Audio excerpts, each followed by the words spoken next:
말씀입니다.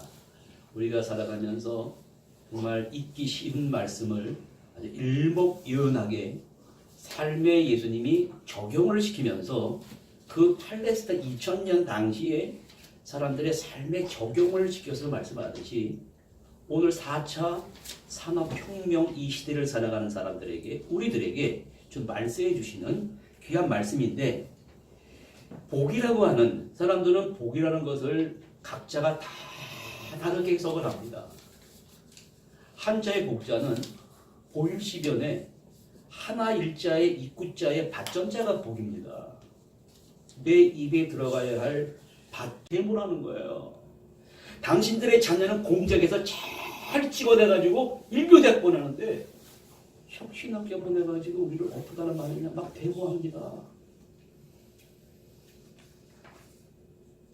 이런 사회적 가정의 사람들이 어떠한 미래를 위해 인간들을 이 스탠다이제이션, 표준화를 요구하고 있습니다.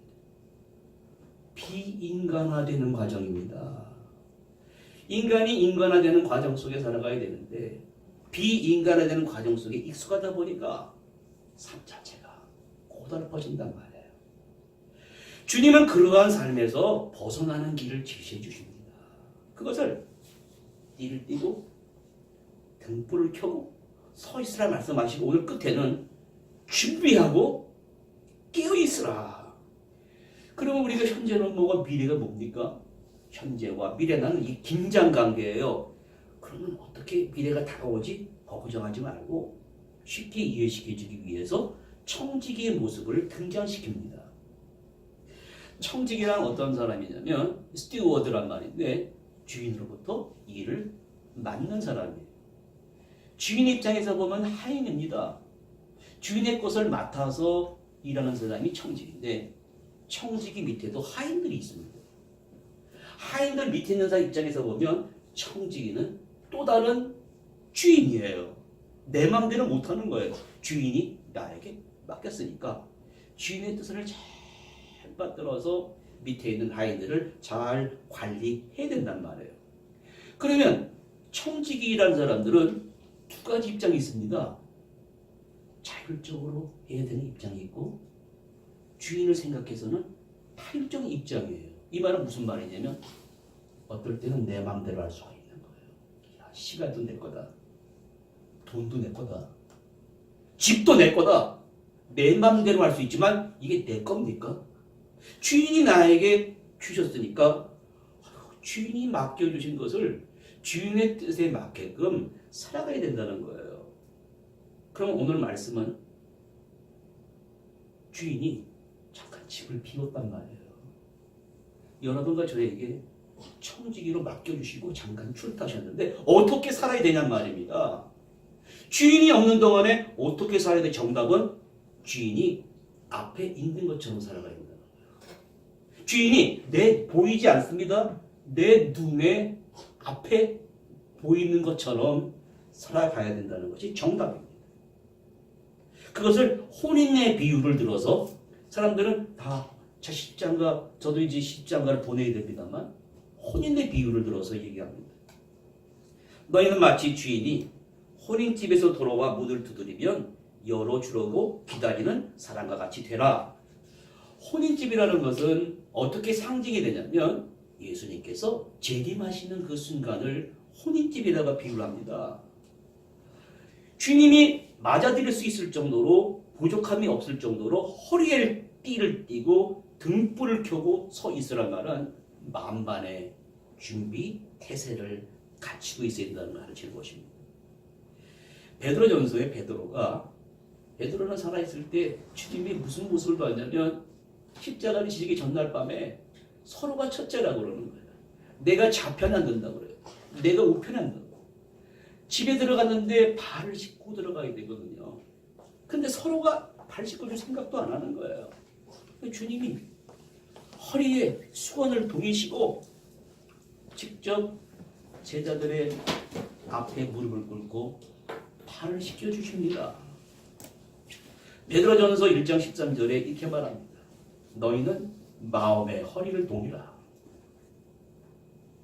오늘 띠를 띠고 이것을 베드로는 마음의 허리를 동이라는 건 뭐냐면 급한 일을 당할 때 취하는 태도를 말하는데 구체적으로 출애굽기 이렇게 나와 있습니다.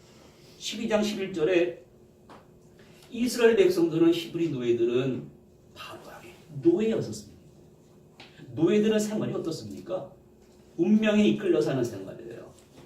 아브라함과 분명히 계약을 맺었습니다. 땅과 후손을 주기라 그러는데 광야에서 고생을 시키시고 또한 그 전에 이집트에서 400년간 노예 생활을 했단 말이에요. 마지막 6월절 날 어떻게 하면 출애굽기 10장 11절에 허리에 띠를 띠고 발에 신을 신고 손에 지팡이 들지 않고 6월절 음식을 먹을 때 이런 말씀을 주십니다. 마음의 허리를 동이라는 말은 뭐냐면은 죄악 생활을 할 때 사람들은 죄의 생활에 이집트 생활에 다 익숙해 있습니다. 거기서 그러한 게으른 삶을 반성하고 목표로 매진하는 자세를 가르치는 거예요. 지금 마음의 허리를 동이라는 것은 지금 주님이 재림에서 곧 오시는데 인내하면서 주님을 그러한 자세로 기다리라는 것을 우리에게 말씀해 줍니다. 그러면 이것을 오늘 우리의 삶에 대입시켜보면 이런 말이에요. 4차 산업혁명 시대에 사물 인터넷을 막 한다는 거예요. 지금은 불 켜고 들어가지만 다 스마트폰으로 밥하고 뭐하고 자동차도 운전 안에서 막 다니고 이 사회에 이 말씀을 적용시키면 물론 4차 산업혁명을 통해서 우리가 편리해지고 돈을 벌고 명성을 얻는데 필요한 것만이 배울 가치가 있는 게 아니라는 것입니다. 사람들은 대인관계 속에서 이웃을 사랑하고 이웃을 섬기고 이웃을 봉사하는 것 뭐라고 생각하냐면 대부분이 돈이 안 된다고 그래요. 정력을 기울일 필요가 없다고 합니다. 그건 일종의 시간이나 많은 사람들이 하는 사치라고 생각하는데 주님은 제도를 딱 거시는 거예요. 여러분, 주님이 말씀하신 이유가 있습니다. 3년 동안에 제자들과 함께하고 병을 고치고 귀신 들린 자를 축사할 때 늘 하시는 말씀이 있어요. 이자가 십자가를 지고 버림받고 십자가에 죽고 사흘 뒤에 부활하고 다시 온다. 이런 말을 늘 말씀하셨거든요. 그러면 주님이 이제 십자가를 지시고 부활하시고 다시 오시는 그 기간이 바로 지금입니다. 이걸 많이 생각하는 거예요. 지금 기간이 문제된다는 거예요. 이 중간 기간, 이야, 그만큼 자유의 시간이에요. 내가 청지기로서 자율적으로 할 수도 있어요. 타협적으로 할 수 있어요. 이 시간을 엄밀히 말하면 무슨 시간이냐면 주님이 십자가의 사랑을 다 주고 가셨거든요. 내가 갚을래야 갚을 수 없는 1만 달란트의 빚을 갚아주고 가셨어요. 그러면 나에게 빚진 500데나리온 빚진 자가 있단 말이에요. 그 사람 멱살을 붙들고 돈 내놔라 그러지 말라는 것입니다.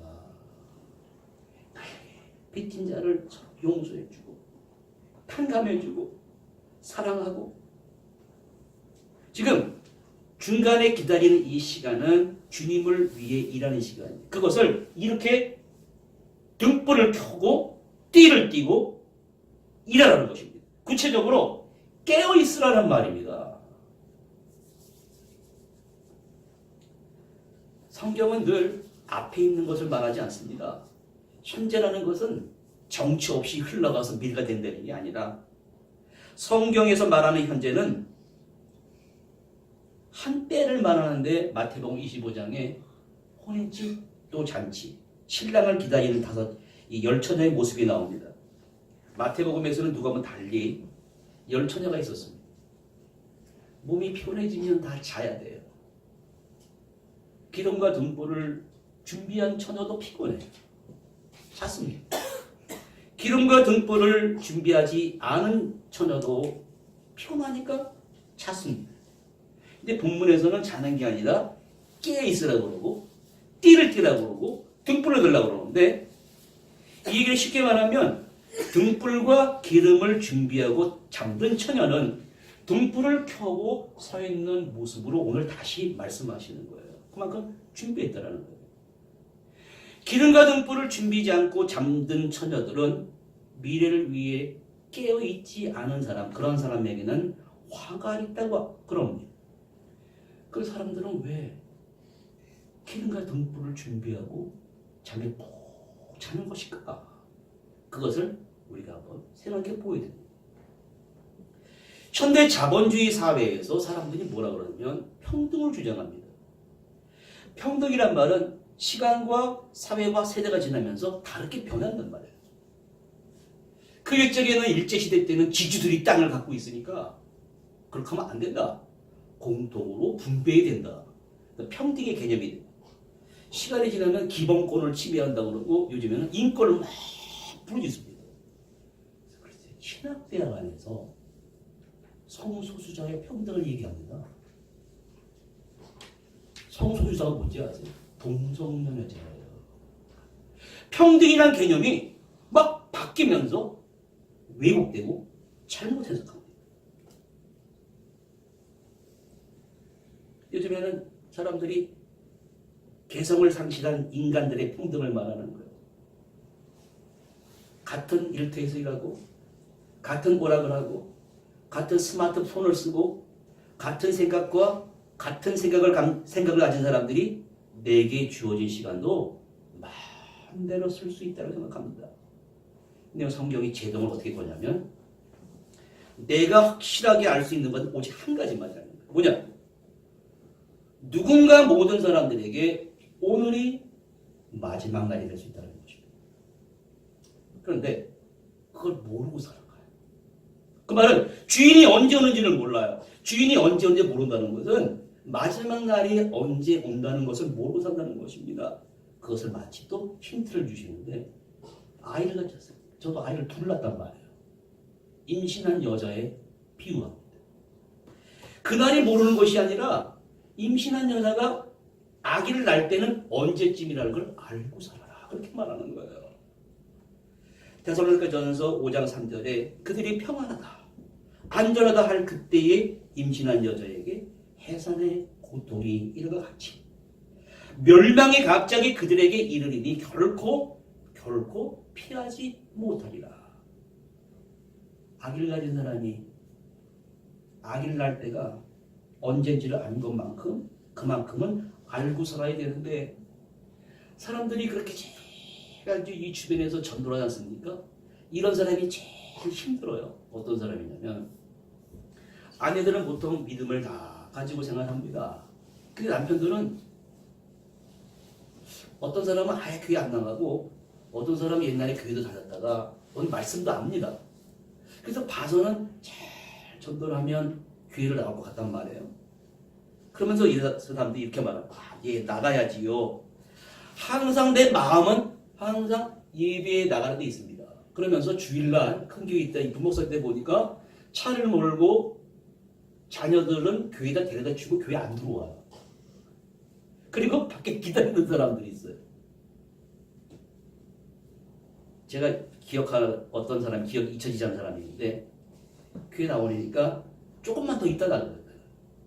근데 왜 조금만 더 있다 나오십니까? 지금 나오셔야 좋을 것 같아요. 그럼 강도 얘기를 합니다. 예수님 십자가 옆에 달려 죽은 강도 얘기를 하는 거예요. 그러면서 자기 지식을 가지고 이렇게 풀어요. 그랬을 때 그 강도는 평생을 옳지 않은 행동을 하다가 마지막에 예수님께 회개함으로 구원을 받지 않았습니까?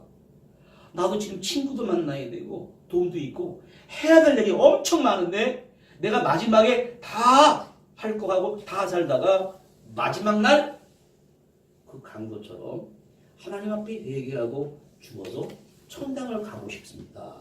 그렇게 말합니다. 그런데 그건 전혀 모르는 사람의 얘기입니다. 아니, 그 강도가 주님 만난 얘기는 아무나 그러한 일이 주어지는 게 아니에요. 오늘 내가 나가다가 차 사고로 꽝 하고 죽을 수도 있습니다. 그 강도도 그러한 날이 올 줄 알고 살았습니까? 착각입니다. 그날은 아무도 모르는 거예요. 그래서 이러한 비유가 나옵니다. 오늘 말씀 12장 38절에 주인이 이경, 삼경 어려운 말인데 이걸 우리 시간으로 말하면 밤 10시에서 2시, 새벽 2시예요. 삼경, 새벽 2시에서 4시예요.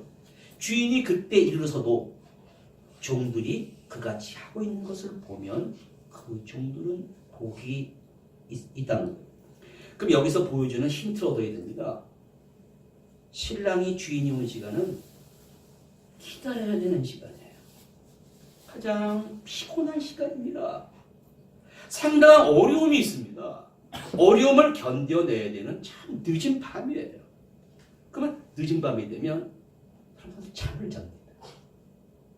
깊은 영적 수면에 빠지는 거예요. 늦은 밤이 되면 사람들이 수면에 빠지듯이 말세가 되고 가까운 때가 되면 깊은 영적 수면에 빠져들어가서 자칫하면 성도들마저 세상 주의 휘말릴 수가 있다는 말입니다. 그것을 마태복음 24장 12절에 뭐라고 그럽니까? 불법이 성함으로 많은 사람이 사랑이 식어지리라. 그러나 끝까지 견뎌야 된다는 거예요. 왜? 주인이 늦게 오신 힘든 시간. 기다려도 끝까지 인내를 테스트하는 사람에게 그러한 시간에 온다는 것을 주님이 지금 우리에게 보여주십니다. 그런 본문이 우리에게 주는 말씀은 사랑과 생명에 대한 얘기인데 사랑이 식어지는 사랑을 말하는 게 아니에요. 사랑에 대해서, 사랑의 성장 과정에 대해서, 생명에 대해서 적극적인 관심을 보여주는데 바로 요나서의 요나입니다. 요나라는 사람은 특별한 사람이에요. 하나님이 어느 날 선민이라 부르짖는 유태인들에 대한 구원이 있는 것이 아니라 이방인 니느웨에 사는 아주 악인 그런 사람에게도 구원이 있게 하기 위해서 요나에게 뭐라고 하냐면 야, 너 니느웨로 가서 하나님이 회개하라. 회개하지 않으면 그 도시 자체를 없애버리겠다. 그 말을 전하라고 그럽니다. 근데 요나가 뭐라고 그러냐면 율법을 알아요. 하나님의 정의를 압니다. 그런데 악인들이 뉘치고 그들의 죄를 용서받게 되는 것을 싫어했다는 말이에요. 여러분 이게 누구랑 똑같은 얘기하고 있는 거예요 지금? 잘 들으셔야 돼요. 전도의 사명을 피해버립니다. 나 나름대로 하나님의 의식, 백성으로 나라의 의식이 있고 질서를 알고 율법을 압니다만 사랑에 대해서 전혀 모르는 사람입니다. 사랑 이 생명은 성장해야 되는 거예요. 인물을 피해 도망가려고 어떻게 애쓰는가 보십시오. 글쎄 가란 대로 안 가고 다른 지역 배를 타고 막 풍랑을 만나게 되는데 풍랑을 만나서 사람들이 말입니다. 사회와 이 재난 막 역병이 돌고요. IMF가 터지고 엄청난 풍랑 가운데 있는데 들어가 잡니다. 이 뭐 하는 거냐면 인물을 피해 도망가려고 애쓰는 거예요. 그러다가 큰 물고기를 만나 배에 갇히게 됩니다. 이 말은 하나님 믿는 사람과 생명이 성장하는 게 연대감의 결여예요. 이것이 부족하면 폐쇄가 일어납니다. 고립과 폐쇄가 나는 거예요. 그래서 고립과 폐쇄 속에 요나가 갇혔습니다. 죽겠는 겁니다. 고통스럽다고 부르짖으니까 다시 그를 구해주시는 거예요. 정신을 차리고 니느웨로 갔습니다. 명령대로 니느웨 사람들에게 하나님 말씀을 전하니까 말씀이 살았고 운동력이 있어서 그 말을 듣자마자 니느웨 사람들이 어떻게 했습니까? 회개를 했습니다. 그래서 하나님은 그들을 용서하고 그 니느웨를 심판하지 않기로 결정했습니다. 니느웨 사람 죄를 뉘우치고 생활 태도를 고쳤습니다. 이때 요나가 한 일이 있습니다. 화를 막고 성질을 부렸습니다. 요나는 하나님의 사랑이 아닙니다. 하나의 생명체가 어떻게 자라고 변화되는 걸 모르고 그저 하나님의 정의만 바라는 거예요. 그래서 하나님이 그를 테스트하는 거예요. 팔레스타인의 사방은 덥습니다. 더운 사람들이 그늘에 가서 더위를 피워야 돼요. 요나가 더운 태양에서 보호하려고 한 나무에 그늘진 곳에 가서 쉼터를 마련하고 거기서 잠을 잡니다. 너무 좋아하는 거예요. 하나님이 곧 그 나무를 벌레를 한 마리 준비해가지고 아침에 태양이 뜨기 전에 다 갉아먹겠습니다. 다 시들어버렸습니다. 해가 중천에 떠오르자 그 뜨거운 태양이 네팔에 갔었는데 와 낮은요 엄청 덥고요 추워요. 그 뜨거운 태양이 요나의 머리를 쬐면서 보니까 박넝쿨이 사라져 버렸거든요. 또 뭐라 그러냐면 스스로 죽기를 구하되 차라리 내가 죽는 것이 낫겠습니다. 저 원치 않는 사람들이 죄악에서 회개하고 구원받고 이 박넝쿨조차 하나님이 막 사라지게 하시고 그때 하나님이 뭐라 그러냐면 야 네가 왜 성을 내냐? 내가 성내어 죽더라도 내가 옳습니다. 그때 하나님이 이렇게 말씀하시는 거예요. 네가 수고도 아니하고 재배도 아니하고 하룻밤에 났다가 하룻밤에 말라버린 이 박넝쿨을 아꼈거든.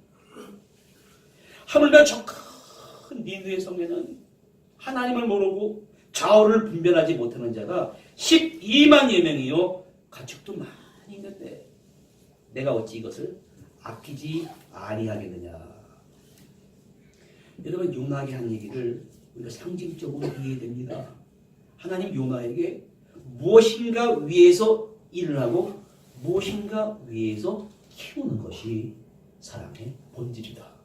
그렇게 말합니다. 사랑과 노동은 불가분의 것입니다.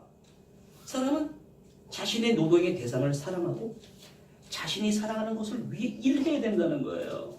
또 사랑의 또 다른 측면은 책임입니다. 요나는 니느웨 사람들에게 책임을 느끼지 않았습니다. 마치 카인처럼 내가 내 형제를 지키는 자입니까? 여러분 사랑에서 책임이라는 것은 말입니다. 성숙한 정신적인 요구입니다. 그것을 리스펙트라고 합니다.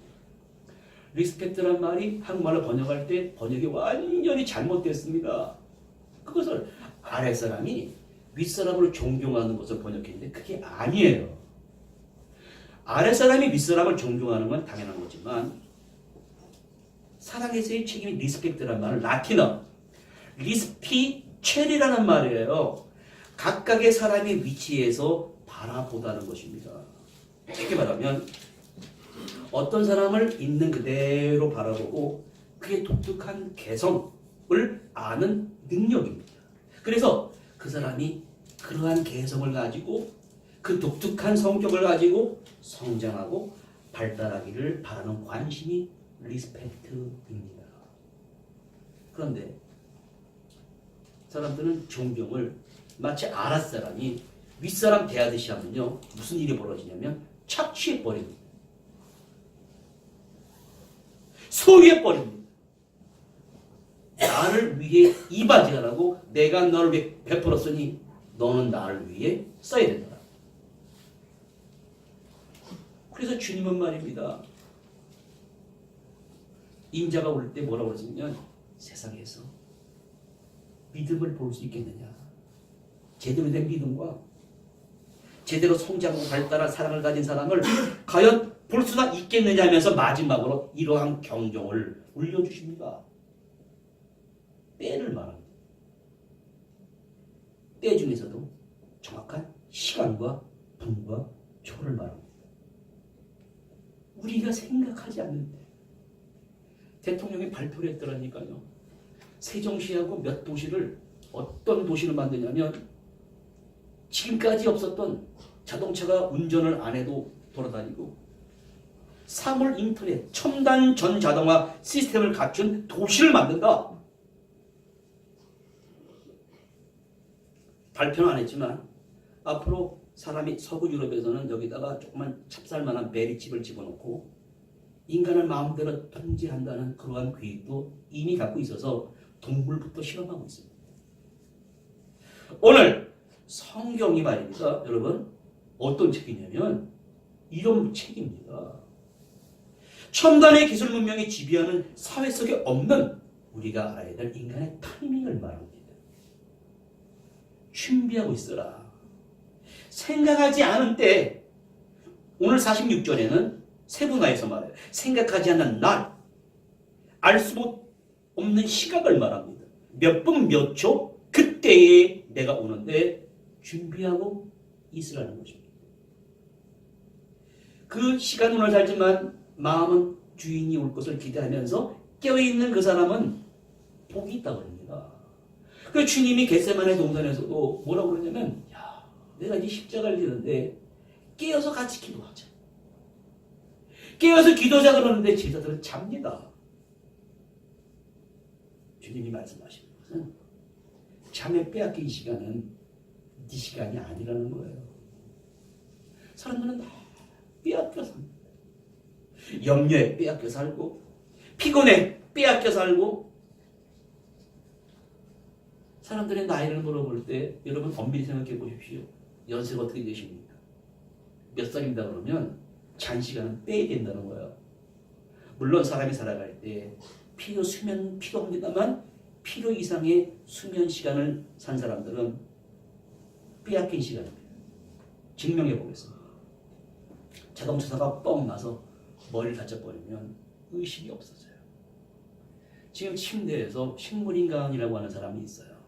그냥 침대에 누워있는데 의식이 없어요. 그냥 숨을 쉬고 있습니다. 한 달, 6개월, 1년이 갑니다. 그러면 그 사람에게 있어서 1년의 수면 시간은 무슨 시간입니까? 사는 시간입니까? 그건 빼앗긴 시간입니다. 의식이 없이 산 것은 산 것이 아니라는 것입니다. 생각이 없이 산 것은 산 것이 아니라는 거예요. 근심 걱정에 빼앗긴 시간도 산 것이 아니라는 것입니다. 무엇을 뺏겼다는 것은 생각이 없다는 거예요. 진정한 깨어있는 시간, 진짜 시간. 오늘 말씀은 효과적으로 살더라도 깨어있는 시간, 저 미래에 다가오는 시간을 위해서 깨어있는 사람이 되게 되는데 이런 사람들은 이런 데 관심을 갖지 않고 어떤 데 관심을 갖는가 제가 보여드리겠습니다. 자동차를 사면 옛날에 좋은 차를 다 도둑이 훔쳐갑니다. 그러면 뭘 만드냐면 블랙박스를 만드는 거니까요. 블랙박스는 자동차를 시동을 딱 꺼놓고도 배터리가 연결되어 있습니다. 배터리하고. 그래서 차 주변을 녹화를 합니다. 차 주변을 녹화해서 그 도둑이 누군지를 잡아내는 게 블랙박스거든요. 칩 도난 장치합니다. 여러분 이게 왜 하는 건지 압니까? 하나입니다. 나는 깨어있다라는 것입니다. 내게 손대지 말라는 거예요. 내 차에 손대는 도둑은 다 사진 찍힌다. 오늘 주님이 말씀하시는 청지기간으로서 가질 시간 감각은 이것보다 더 예민해야 됩니다. 왜? 개인에게 종말이 다가옵니다. 소돔과 고모라의 사회도 종말이 다가와요. 우주적인 마지막 시간에 종말이 다가옵니다. 베드로전서 4장 2절에 이렇게 말합니다. 그 후로는 다시 사람의 정욕을 따르지 않고 하나님의 뜻을 따라 육체의 남은 때를 블랙박스 그 기능보다도 더 월등한 기능을 가지고 육체의 남은 때를 살게 하려 하심이라. 여러분 절대로 눈에 보이는 물질이 더 중요하지 않습니다. 더 중요한 게 생명이란 말이에요. 생명을 주셨는데 생명은 곧 하나님 앞에 그 결과로서 심판을 받아야 되는데 시간이란 씨앗을 주시고 씨앗이 자라서 걷는 나중에 그 결산을 생각해야 되는데 그걸 깨닫지 못하니까 또 한 가지 비유를 주시는데 이 비유를 하면 정신 차려야 되는 비유를 주신단 말이에요. 도둑 비유입니다. 도둑이 집에 들어와서 재산 훔쳐가지 않습니까? 깜짝 깜짝 놀랍니다. 저도 한번 당했거든요. 도둑이 집사람이 임신해서 애 날 때를 그럴 때를 알고 집 비율을 알더라니까요. 그 집사람이 둘째 날라고 친정을 갔습니다. 집에 들어가니까 집 문이 잠겼어요. 그 저는 그 집 문이 잠긴 것을 모르고 그 뭐 잘못된다 그래가지고 사람 불러갔던 문짝을 뜯었지. 5만 원 주고. 그게 아니라 1층에 아파트에 살았는데 제 음악 목사할 때였었어요. 도둑이 베란다 문을 들어와가지고 그 문을 잠가놓고 다 뒤진 거예요. 발자국 자국이 다 났습니다. 야, 여러분 섬찟하더라고요. 그래서 주님 말씀이 생각. 야, 도둑이 니네 집 들어와서 뚫을 집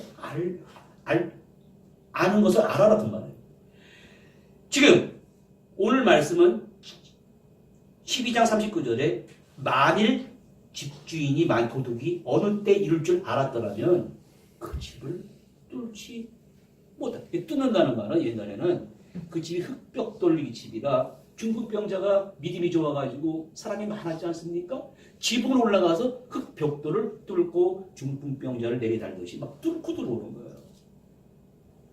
언제 도둑이 들어온 걸 알면 미리 준비하는 생활을 하듯이 주님이 그렇게 온다는 거예요. 근데 요즘은 도둑은 벽돌 안 뚫고 스마트폰 뚫고 들어옵니다. 다 털어갑니다. 똑같지 않습니까?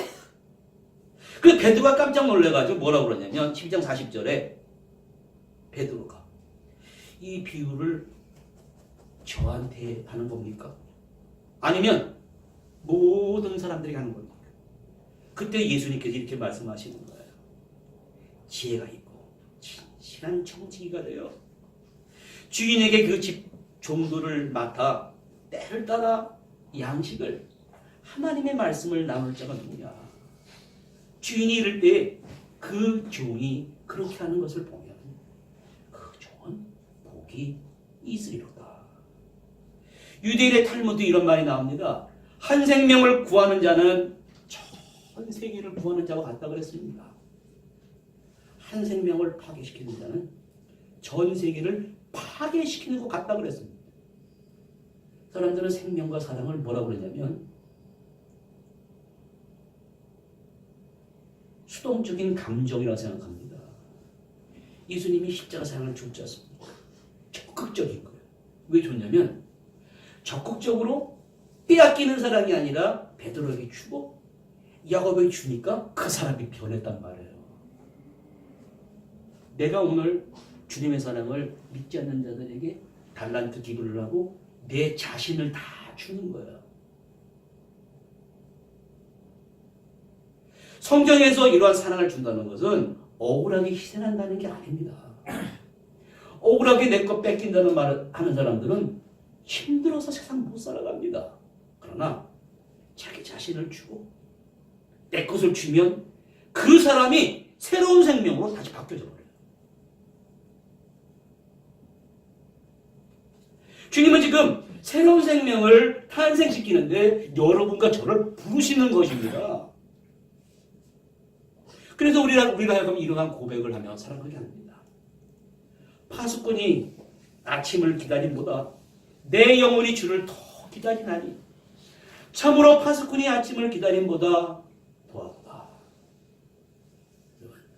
파수꾼은 칠흑같이 어두운 밤에 새벽 내내 아침을 알리는 일출을 고대하는 것 이상으로 우리가 하나님의 도우심을 그때 임재하심을 간절히 갈망하는 띠를 띠고 등불을 들고 서 있으면서 하나님이 맡겨주신 그 종들에게 양식을 때에 따라 나눠주는 거예요. 이러한 모습을 할 때 이게 쉽지가 않습니다. 그때 주님이 오시면 모든 칭찬받는 종들이 되시기를 간절히 바랍니다. 기도하시겠습니다. 하나님 아버지, 주님 다시 오시는 이 마지막